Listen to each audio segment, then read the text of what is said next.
지금 러시아가 한국의 인기에 발칵 뒤집혔다고 합니다. 특히 젊은 여성들 사이에서 한국은 꿈의 도시라고 말하며 한국어와 한국 음식까지 배우는 게 유행이 되었다고 하는데요. 무슨 사연인지 시작하겠습니다. 안녕하세요. 저는 나타샤입니다. 상트페테르부르크 외곽의 작은 도시에서 살고 있어요. 28살이고 전쟁 전에는 네바강 근처 카페에서 바리스타로 일했답니다. 전쟁이 시작되기 전의 생활은 평범했지만 행복했어요. 약혼자 안드레이와 결혼을 준비하고 있었고 우리만의 작은 카페를 열 계획도 있었죠. 하지만 모든 것이 하루아침에 바뀌었어요. 안드레이는 징집되어 전선으로 떠났고 3개월 후 전사했다는 통지를 받았습니다. 세상이 무너지는 기분이었어요. 게다가 정부에서는 그의 시신이 확인되지 않았다며 보상금 지급을 미루고 있어요. 전쟁은 저에게서 약혼자뿐만 아니라 미래의 꿈과 희망까지 앗아갔습니다. 근처 슈퍼마켓에서 일하며 겨우 생계를 유지하고 있었죠. 집세가 오르고 물가는 치솟고 미래는 더욱 불확실해지는 것 같아 매일 불안함에 시달리곤 합니다. 제 주변에는 저처럼 전쟁으로 가족을 잃은 여성들이 많아요. 우리는 가끔 모여 서로를 위로하지만 대화의 끝은 항상 같아요. 이대로는 살 수 없다는 것. 어느 금요일 저녁 아파트 계단에서 이웃집 유리아를 만났어요. 항상 밝은 모습이던 그녀도 남편을 전쟁터로 보냈지만 요즘 유독 들뜬 모습이었죠. 호기심에 물어보니 한국 드라마에 빠졌다고 하더라고요. 처음엔 별 관심이 없었어요. 어떤 드라마가 이런 현실에서 위로가 될 수 있을까 싶었거든요. 그날 저녁 유리아의 초대로 그녀의 집에서 함께 드라마를 보게 되었어요. 처음 본 한국 드라마는 사랑의 불시착이었습니다. 처음에는 어색한 언어와 낯선 문화에 적응하기 힘들었지만 시간이 지날수록 드라마에 몰입하게 됐어요. 특히 눈길을 끈 건 드라마 속 한국 남자들이었어요. 보드카를 마시며 소란을 피우는 러시아 남자들과는 달리 정중하고 다정한 모습이 신선하게 다가왔습니다. 유리아는 이미 여러 한국 드라마를 보았고 한국어 몇 마디도 배웠다고 자랑했어요. 그녀 말로는 상트페테르부르크 시내에는 한식당이 많이 생겼고 한국 문화에 관심 있는 사람들이 늘고 있다고 합니다. 심지어 그녀의 언니는 페이스북을 통해 한국 남자와 대화를 나누고 있다고 했어요. 그날 밤 오랜만에 편안한 마음으로 잠들 수 있었어요. 다음 날 아침 일어나자마자 유리아에게 다음 에피소드를 언제 볼 수 있는지 물어봤죠. 그렇게 저의 한국 문화 여행은 시작되었습니다. 작은 텔레비전 화면 속 세상이지만 그곳에서 저는 오랫동안 잊고 있던 것을 다시 찾았어요. 바로 희망이라는 감정이었습니다. 저는 유리아의 집에서 처음으로 밀키스를 마셨어요. 그날 유리아는 한국 드라마를 또 보자며 저를 초대했는데 테이블 위에는 여러 종류의 생소한 음료와 과자들이 놓여 있었죠. 그 중에서 흰색 캔에 파란 글씨로 쓰인 밀키스가 가장 눈에 띄었어요. 유리아는 자랑스럽게 이건 한국의 국민 음료라며 밀키스 캔을 제게 건넸어요. 처음 마셨을 때의 그 맛을 잊을 수 없어요. 달콤하면서도 우유의 부드러움이 느껴지고 탄산의 청량함까지 더해진 맛이었죠. 유리아는 웃으면서 말했어요. 이제 모스크바나 상트페테르부르크 대형마트에서 쉽게 구할 수 있다고요. 심지어 포도, 딸기, 복숭아, 망고 등 다양한 과일 맛으로 출시되어 있다고 했어요. 저는 그 자리에서 바로 밀키스의 팬이 되었어요. 러시아의 춥고 긴 겨울에 이런 달콤하고 밝은 음료가 있다는 건 정말 반가운 일이었거든요. 유리아는 웃으며 말했어요. 요즘 젊은 여자들 사이에서는 밀키스를 마시는 것이 일종의 트렌드가 되었다고요. 인스타그램에 밀키스를 들고 찍은 사진을 올리는 게 유행이라고 하더라고요. 다음 날 슈퍼마켓에서 일하면서 음료 코너를 살펴봤어요. 정말 밀키스가 진열되어 있더라고요. 게다가 다른 한국 제품들도 보였어요. 팔도 도시락 라면과 초코파이, 그리고 다양한 한국 과자들까지. 제가 몰랐을 뿐 우리 주변에는 이미 한국 제품들이 자리 잡고 있었던 거예요. 동료 카자에게 이런 제품들이 언제부터 들어왔는지 물어봤어요. 그녀는 한국 제품들이 최근 2, 3년 사이에 급격히 늘었다고 해요. 특히 전쟁 이후로 서구 브랜드들이 러시아에서 철수하면서 그 자리를 한국과 중국 제품들이 채우고 있다고 했어요. 하지만 사람들은 중국 제품보다 한국 제품을 더 신뢰한다고 합니다. 내구성이 좋고 품질이 뛰어나기 때문이죠. 퇴근 후 저는 용기를 내어 팔도 도시락과 밀키스 포도 맛을 구매했어요. 집에 돌아와 라면을 끓이며 유튜브에서 한국 음식 먹방 영상을 찾아봤죠. 놀랍게도 러시아어로 된 한국 음식 리뷰 채널이 많이 있더라고요. 특히 한 러시아 여성은 한국 남편과 함께 다양한 한국 음식을 소개하는 채널을 운영하고 있었어요. 그들은 김치 만드는 법부터 불고기, 비빔밥까지 상세히 설명해주고 있었죠. 라면을 먹으며 영상을 보는데 정말 맛있더라고요. 매콤하면서도 깊은 맛이 느껴졌어요. 특히 포크가 함께 들어있는 포장이 인상적이었어요. 한국 사람들은 정말 사용자를 배려하는 것 같았어요. 밀키스와 함께 먹는 도시락 라면은 제게 작은 위안이 되었습니다. 다음 날 유리아에게 한국 음식을 더 알고 싶다고 말했어요. 그녀는 기다렸다는 듯이 주말에 상트페테르부르크 시내에 있는 한 식당에 같이 가자고 제안했어요. 그곳에서 진짜 한국 음식을 맛볼 수 있다고요. 게다가 그 식당 주인이 한국 사람이라 본토의 맛 그대로를 느낄 수 있을 거라고 했죠. 토요일 아침, 저는 유리아와 함께 상트페테르부르크 시내로 향했어요. 버스를 타고 가는 동안 유리아는 한국어 몇 마디를 가르쳐 주었죠. 안녕하세요. 감사합니다. 맛있어요. 발음이 어려웠지만 새로운 언어를 배우는 것은 오랜만에 느끼는 즐거움이었어요. 창밖으로 지나가는 도시의 풍경을 보며 한국어 발음을 따라하는 제 모습이 낯설면서도 신선했습니다. 한 식당에 도착했을 때 저는 놀라지 않을 수 없었어요. 평범한 토요일 점심시간인데도 식당 앞에는 사람들이 줄을 서 있었거든요. 게다가 대부분이 러시아인들이었습니다. 유리아는 이런 모습이 이제 흔한 일이 되었다고 말해요. 한국 음식의 인기가 높아진 거죠. 문을 열고 들어서자 김치와 고추장의 향긋한 향기가 코끝을 자극했어요. 벽에는 한국 드라마 포스터와 K-팝 아이돌 사진이 붙어 있었고 한국어로 된 노래가 흘러나오고 있었습니다. 40분을 기다려 겨우 자리에 앉았어요. 메뉴판을 보니 생소한 이름들이 가득했죠. 유리아의 도움으로 비빔밥과 불고기, 그리고 김치찌개를 주문했어요. 음식이 나왔을 때 그 색감에 먼저 반했습니다. 비빔밥의 알록달록한 채소들과 붉은 고추장, 노란 계란 노른자가 어우러진 모습이 정말 예뻤어요. 옆 테이블에서는 젊은 러시아 커플이 음식 사진을 찍어 인스타그램에 올리고 있었죠. 그들도 한국 문화의 팬인 듯 했어요. 첫 입을 먹는 순간 입안에서 폭발하는 다양한 맛에 깜짝 놀랐어요.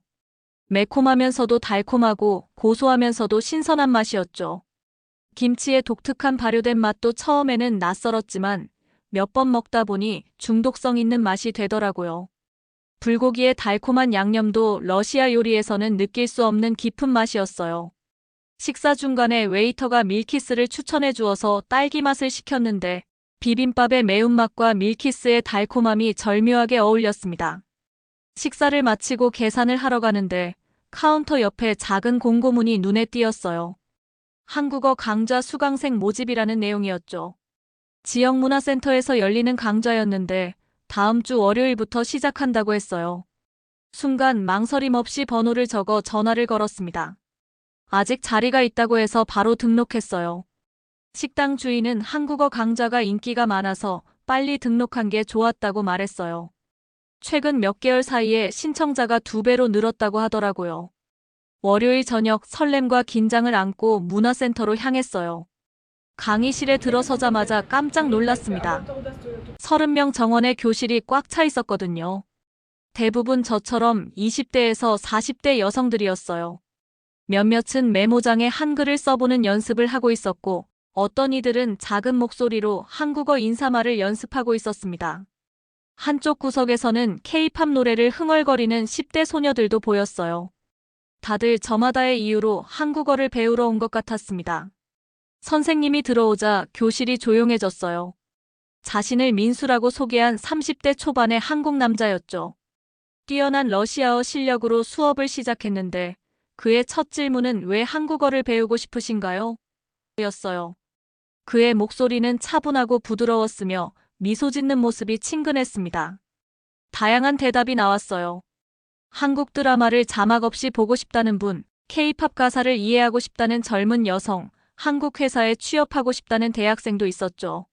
몇몇은 솔직하게 한국 남자와 결혼하고 싶다고 말해 교실에 웃음이 퍼지기도 했어요. 제 차례가 왔을 때 저는 솔직하게 말했어요. 한국 음식과 문화에 매료되어 더 깊이 알고 싶다고요. 민수 선생님은 미소를 지으며 말했어요.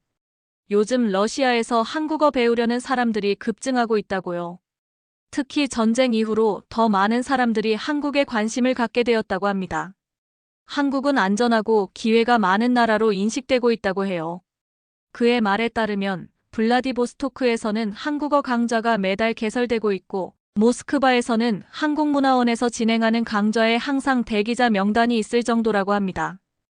첫 수업은 한글 자음과 모음을 배우는 것으로 시작했어요. 한글이 세종대왕이라는 현명한 왕에 의해 창제되었다는 이야기도 들었죠. 발음이 어려웠지만 규칙적인 문자 체계에 놀랐어요. 2시간의 수업이 어떻게 지나갔는지 모를 정도로 흥미로웠습니다. 수업이 끝날 때쯤에는 이미 간단한 인사말과 자기소개를 할 수 있게 되었어요. 수업을 마치고 나올 때 민수 선생님이 다가와 물었어요. 다음 주 수요일에 시작하는 한국 요리 수업에도 관심이 있냐고요. 망설임 없이 네라고 대답했습니다. 집으로 돌아오는 길, 제 마음은 이미 새로운 가능성으로 가득 차 있었어요. 전쟁으로 모든 것을 잃었다고 생각했는데 이렇게 새로운 세계가 열리고 있다는 것이 믿기지 않았습니다. 수요일이 되자 저는 일찍 일을 마치고 한국 요리 수업이 열리는 커뮤니티 센터로 서둘러 향했어요. 슈퍼마켓에서 일하는 동안에도 머릿속으론 계속 한국 음식에 대한 생각으로 가득했죠. 한국어 수업에서 만난 몇몇 사람들도 이 요리 강좌에 참여한다고 했기에 더욱 기대가 되었어요. 커뮤니티 센터에 도착하니 이미 여러 사람들이 모여 있었어요. 교실은 평소의 강의실과 달리 간이 조리대가 여러 개 설치되어 있었고 각 테이블마다 다양한 채소와 조리 도구들이 놓여 있었죠. 공기 중에는 이미 낯선 향신료 향이 감돌고 있었어요. 여러 얼굴들 중에서 월요일에 만났던 몇몇 분들과 눈인사를 나누었습니다. 곧 민수 선생님이 들어오셨어요. 오늘은 요리사 모자를 쓰고 앞치마를 두른 모습이었죠. 그의 뒤로 젊은 한국 여성이 따라 들어왔는데 이분이 오늘 요리를 가르쳐줄 선생님이라고 소개받았어요. 박지연 선생님이라고 하는데 상트페테르부르크에서 2년째 살고 있다고 했어요. 민수 선생님이 통역을 해주시겠다고 했고 두 분이 함께 진행하는 모습이 재미있었습니다. 지연 선생님은 먼저 한국 음식 문화에 대한 기본적인 설명부터 시작했어요. 한국 음식의 기본은 밥과 반찬이라는 개념, 그리고 발효식품의 중요성에 대해 설명했죠. 오늘의 첫 수업은 김치 담그기였어요. 김치가 단순한 반찬이 아니라 한국 문화의 정수이며 유네스코 세계 무형문화유산으로 등재되었다는 사실도 알게 되었어요. 저는 4명이 한조가 되어 배추김치를 담그기 시작했어요. 절인 배추에 고춧가루, 마늘, 생강, 무, 파 등이 들어간 양념을 버무리는 과정이 생각보다 복잡했지만 팀원들과 함께하니 즐겁게 느껴졌어요. 특히 고춧가루를 다룰 때는 모두가 웃음을 참지 못했죠. 손이 빨갛게 물들고 매운 향이 코를 찌르자 우리 조의 일이 나는 재채기를 연달아 했거든요. 지연 선생님은 김치를 담그면서 자신의 이야기도 들려주었어요. 그녀는 러시아 남자와 결혼해서 상트페테르부르크에 정착했다고 해요. 처음에는 문화 차이로 힘들었지만 요리를 통해 서로의 문화를 이해하게 되었다고 했어요.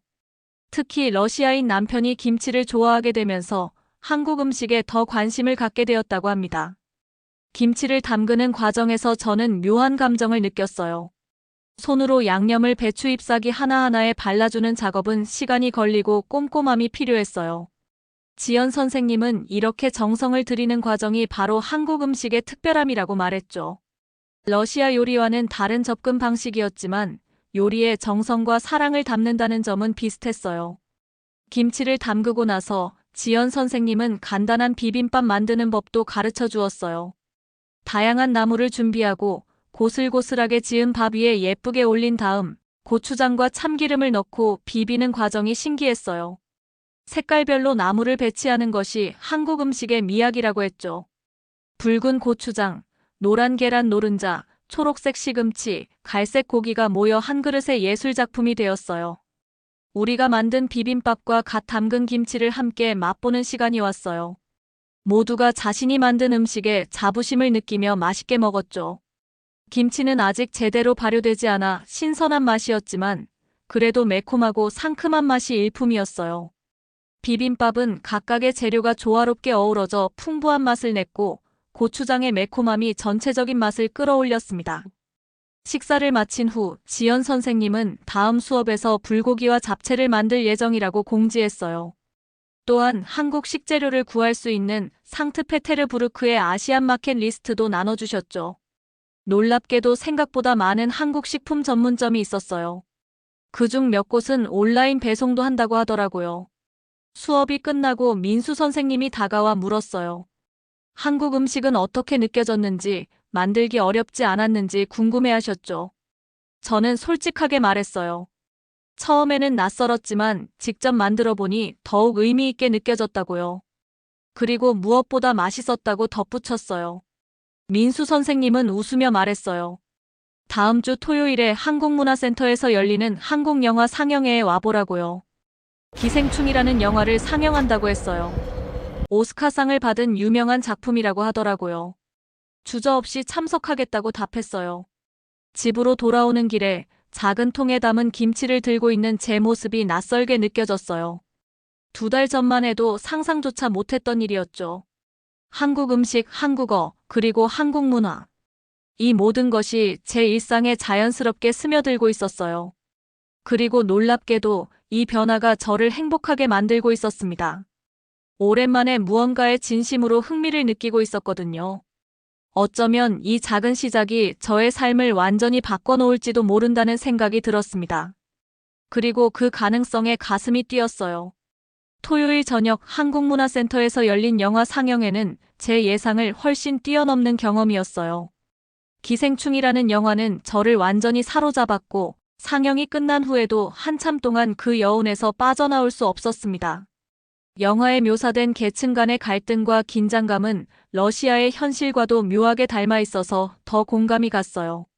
상영회가 끝난 후 민수 선생님이 주최한 간단한 토론회에 참여했어요. 다양한 사람들이 영화에 대한 자신의 생각을 나누었죠. 저도 용기를 내어 발언했는데 영화 속 가족의 결속력과 생존을 위한 노력이 인상적이었다고 말했어요.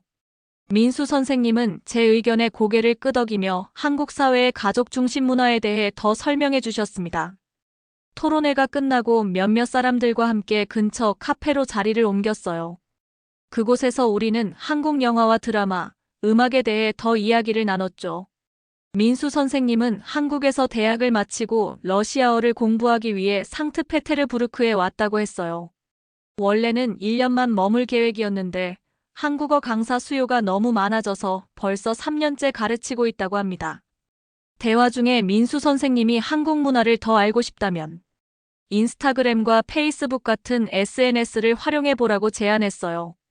특히 한국 관련 커뮤니티 그룹을 소개해 주었는데 러시아인과 한국인이 언어와 문화를 교류하는 공간이라고 했죠.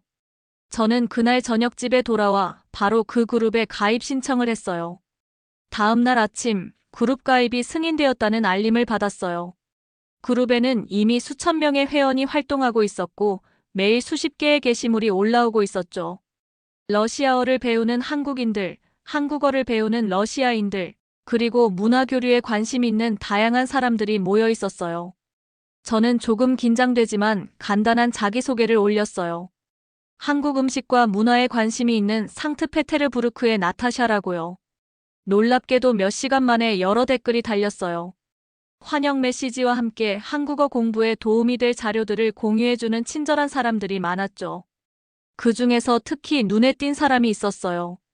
서울에 사는 민호라는 남자였는데 자신도 러시아어를 배우고 있으며 언어 교환을 하면 어떻겠냐고 제안했어요. 저는 약간의 망설임 끝에 메시지를 주고받기 시작했어요. 민호는 32살이고 서울의 IT 회사에서 일하는 프로그래머였어요. 그는 러시아 문학에 관심이 많아서 러시아어를 독학하고 있다고 했죠. 처음에는 간단한 인사와 자기소개로 시작했지만 곧 우리는 매일 메시지를 주고받게 되었어요. 민호는 한국어로 메시지를 보내고 저는 러시아어로 답장을 했어요. 그리고 서로의 문장을 교정해주는 방식이었죠. 때로는 영어로 대화하기도 했고요. 언어 교환은 생각보다 재미있었어요. 서로의 실수를 웃으며 고쳐주는 과정에서 친밀감이 쌓여갔습니다. 대화 주제는 점차 확장되어 갔어요.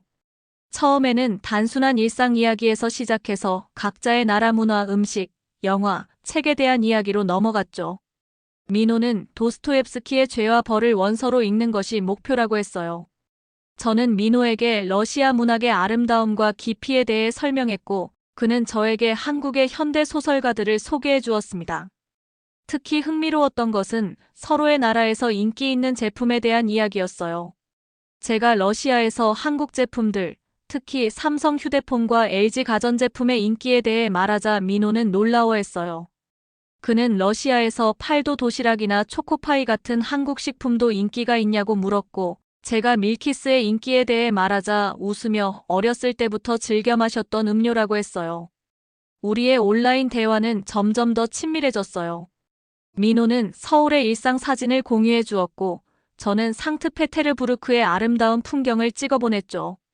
어느 날 저녁, 그는 영상통화를 제안했어요. 처음에는 긴장했지만 용기를 내어 수락했습니다. 화면 속에서 본 민호는 친절한 미소와 따뜻한 눈빛을 가진 사람이었어요.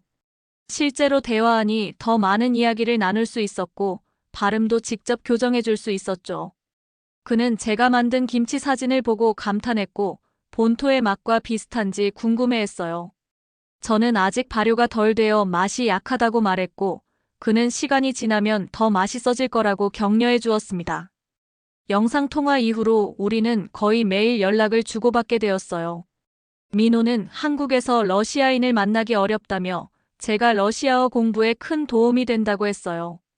저 역시 그를 통해 교과서에서 배울 수 없는 살아있는 한국어와 문화를 접할 수 있어 감사했습니다. 어느 날 민호가 흥미로운 제안을 했어요. 자신이 다음 달에 휴가를 내서 상트페테르부르크를 방문할 계획이라고요. 러시아 문화를 직접 경험하고 싶다고 했죠.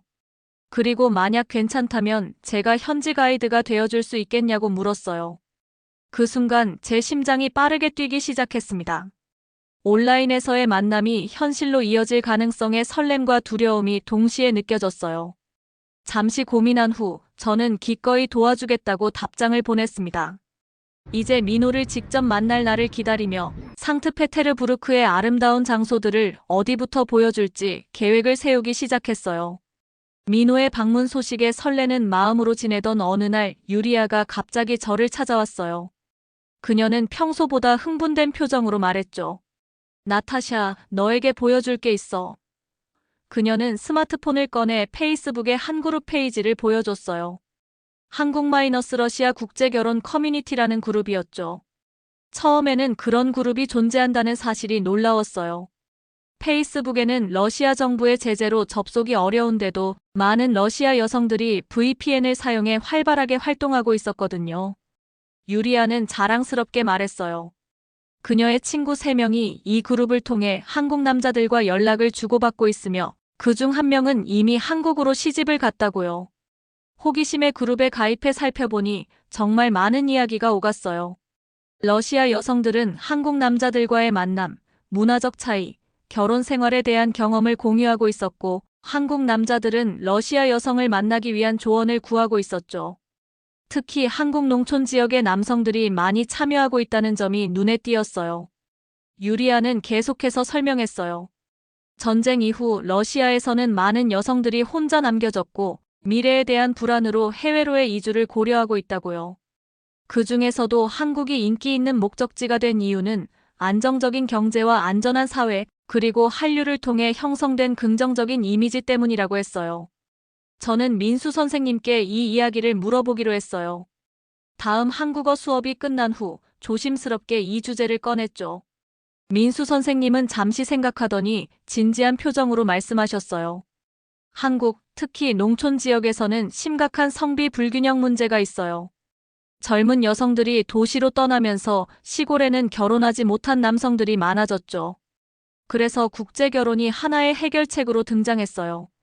처음에는 주로 중국이나 베트남, 필리핀에서 신부를 맞이했는데 최근에는 러시아와 우크라이나 여성들에 대한 관심이 높아졌어요. 민수 선생님은 이어서 말했어요. 물론 모든 국제 결혼이 성공적인 것은 아니라고요. 언어 장벽, 문화적 차이, 가족 관계 등에서 많은 어려움이 있을 수 있다고 했어요. 하지만 서로에 대한 존중과 이해가 있다면 아름다운 가정을 이룰 수도 있다고 덧붙였죠. 이야기를 듣고 집에 돌아와 페이스북 그룹을 더 자세히 살펴보았어요. 정말 다양한 사연들이 있었죠.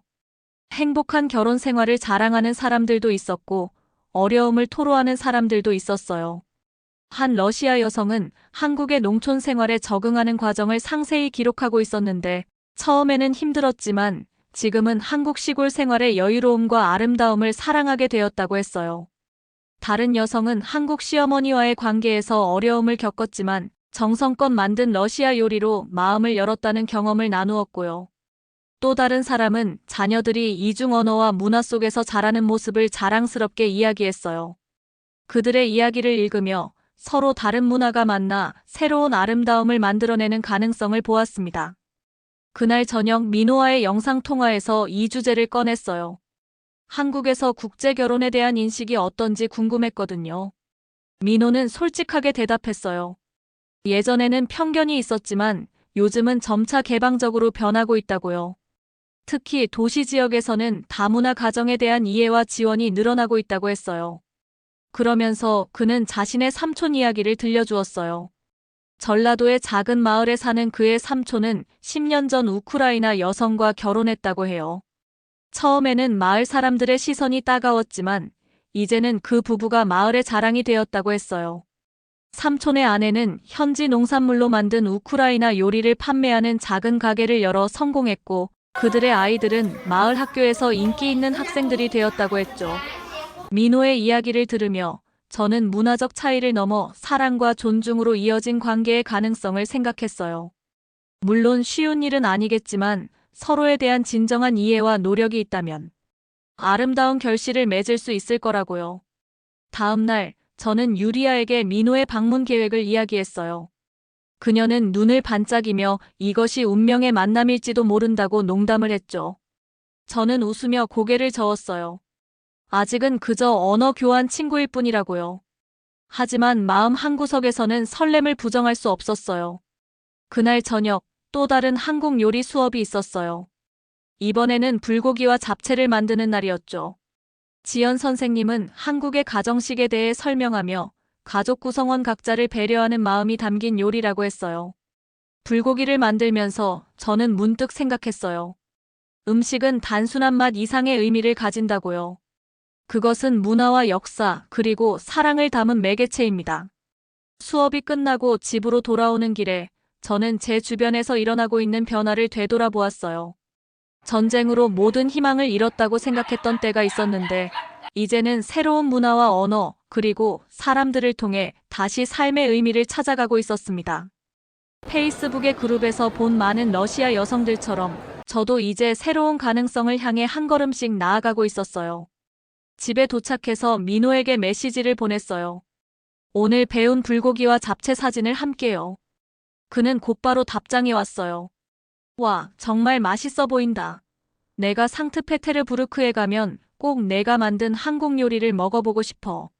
그의 메시지에 미소를 지으며 저는 민호의 방문을 준비하는 계획을 세우기 시작했습니다.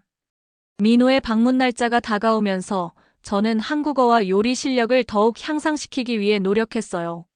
매일 아침 일어나자마자 한국어 공부를 하고 저녁에는 배운 요리를 연습했죠. 특히 불고기는 여러 번 만들어 보면서 제 입맛에 맞게 조금씩 변형해 나갔어요. 러시아식 허브를 약간 추가하니 더 풍부한 맛이 났거든요.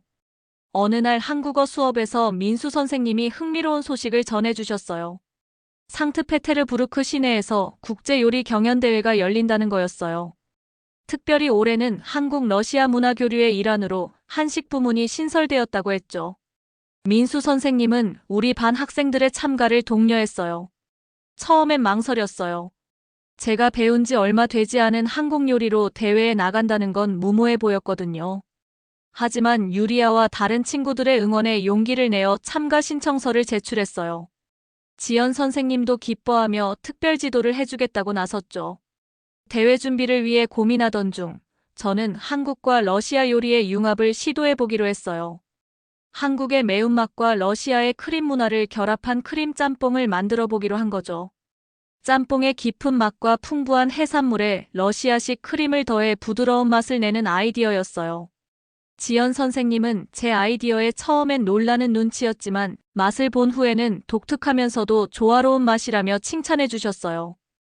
여러 번의 시행착오 끝에 완벽한 레시피를 완성했고 대회 전날까지 계속 연습했습니다. 대회 당일 상트페테르부르크 중앙광장에 마련된 행사장은 이미 많은 사람들로 붐비고 있었어요. 다양한 나라의 요리가 선보여지는 부스들 사이에서 한국 부스는 특히 인기가 많았죠. K-팝 음악이 흘러나오고 한복을 입은 진행자들이 한국 문화를 소개하고 있었어요. 제 차례가 되어 긴장된 마음으로 조리대 앞에 섰어요. 관중들 앞에서 요리하는 것은 처음이라 손이 떨렸지만 심호흡을 하고 집중했습니다. 차분히 재료를 손질하고 육수를 끓이고 해산물을 볶아 향긋한 냄새가 퍼지자 관중들의 시선이 모여들기 시작했어요.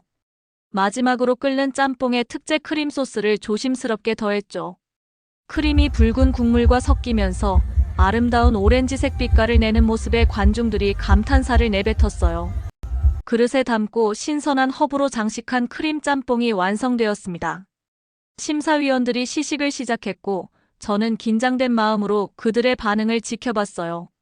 첫 번째 심사위원은 놀란 표정으로 동료들을 바라봤고 두 번째 심사위원은 미소를 지으며 고개를 끄덕였어요. 세 번째 심사위원, 한국에서 오신 유명 셰프는 제게 다가와 어떻게 이런 아이디어를 생각해냈는지 물었죠.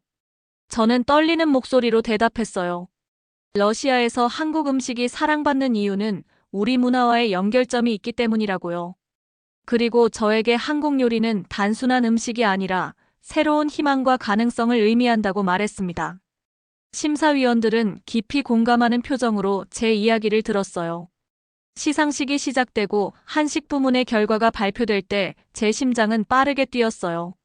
창의적인 한마이너스러 퓨전 요리로 문화의 교류를 완벽하게 표현한 아나운서의 말이 이어지면서 저는 제 이름이 호명되기를 기다렸어요. 그리고 마침내 나타샤 이바노바. 제 이름이 호명되었습니다. 저는 믿기지 않는 표정으로 무대에 올라갔어요. 한식 부문 우승 트로피와 상금을 받으며 눈물이 왈칵 쏟아질 것 같았어요. 심사위원들은 제 요리가 단순한 맛을 넘어 두 문화의 아름다운 조화를 보여주었다고 평가했습니다. 그날 저녁 기쁜 마음으로 집에 돌아와 가장 먼저 민호에게 소식을 전했어요. 대회 사진과 함께 우승 소식을 알렸죠. 민호는 곧바로 영상통화를 걸어와 진심 어린 축하를 건넸어요. 그의 목소리에는 진정한 기쁨이 담겨 있었고 자신이 직접 맛볼 수 있게 방문할 때까지 레시피를 비밀로 간직해달라고 부탁했어요. 통화를 마치고 창밖을 바라보니 상트페테르부르크의 밤하늘이 유난히 아름답게 느껴졌어요. 작년 이맘때만 해도 제 삶은 전쟁의 상처로 가득했는데 이제는 새로운 열정과 목표가 생겼습니다. 한국 문화를 통해 저는 단순히 새로운 언어나 요리를 배운 것이 아니라 잃어버렸던 자신감과 희망을 되찾았어요. 요리대회 우승 이후 제 인생은 빠르게 변화했어요. 지역 언론의 인터뷰 요청이 이어졌고 이웃들은 저를 알아보고 축하해 주었죠. 슈퍼마켓 일을 마치고 돌아오는 길에 낯선 분들이 다가와 한국 요리를 배우고 싶다고 말하는 일도 많아졌어요. 이런 관심에 부담도 느꼈지만 동시에 감사함도 컸습니다. 민호가 상트페테르부르크에 도착하던 날 네바강 위로 비가 내리고 있었어요. 공항에서 그를 기다리며 긴장했지만 출구로 나온 그의 미소를 보자마자 모든 불안이 사라졌죠. 우리는 어색한 인사를 나눈 후 시내로 향했어요. 처음 만난 사이였지만 수개월간 매일 대화를 나눈 덕분에 금세 편안해졌어요. 일주일간의 민호의 방문은 꿈처럼 빠르게 지나갔어요. 함께 상트페테르부르크의 아름다운 궁전들과 박물관을 둘러보고 네바강 크루즈를 타고 러시아 전통 음식점도 방문했죠. 물론 제가 만든 크림 짬뽕도 대접했고요. 민호는 정말 맛있다며 두 그릇이나 비웠어요. 마지막 날 저녁, 우리는 페트로파블롭스크 요새 근처 강가에 앉았어요. 백야의 황홀한 빛 아래 민호는 조심스럽게 말했죠. 나타샤, 나 다음 달에 또 올 수 있을 것 같아. 그때도 만날 수 있을까? 그의 눈에는 진심이 담겨 있었고 저는 미소로 답했어요. 민호가 떠난 후 저는 중요한 결정을 내렸어요. 슈퍼마켓 일을 그만두고 저만의 작은 한러 퓨전 요리 클래스를 시작하기로 한 거예요. 대회 상금과 약간의 대출을 받아 작은 공간을 마련했고 소셜미디어를 통해 홍보했죠. 놀랍게도 첫 수업은 금세 예약이 마감되었어요. 클래스에서는 제가 배운 한국 요리와 러시아 전통 음식을 융합한 레시피를 가르쳤어요. 크림 짬뽕부터 보르시에 고추장을 넣은 스파이시 보르시까지 다양한 실험을 통해 새로운 맛을 창조했죠. 학생들은 열정적으로 참여했고 클래스는 단순한 요리 교실을 넘어 문화 교류의 장이 되었어요. 6개월 후 민호는 휴가를 내어 다시 러시아를 방문했고 이번에는 2주간 머물렀어요. 함께 모스크바도 여행했고 민호는 제 클래스에서 특별 강사로 한국 가정식을 가르치기도 했죠. 우리의 관계는 깊어졌고 서로의 문화를 존중하며 더 가까워졌어요. 어느 날 민호가 제안했어요. 한국 요리 학교에서 단기 과정을 들어보는 게 어떻겠냐고요. 처음에는 망설였지만 새로운 도전을 위해 용기를 냈어요. 전쟁의 그림자에서 벗어나 새 삶을 향해 나아가는 여정, 그것은 단순한 음식이나 언어 이상의 것이었어요. 저는 한국 문화를 통해 인생의 새로운 의미와 가능성을 발견했고 그 과정에서 진정한 자신을 찾아가고 있었습니다. 오늘 사연은 여기까지입니다. 긴 사연 시청해주셔서 감사합니다.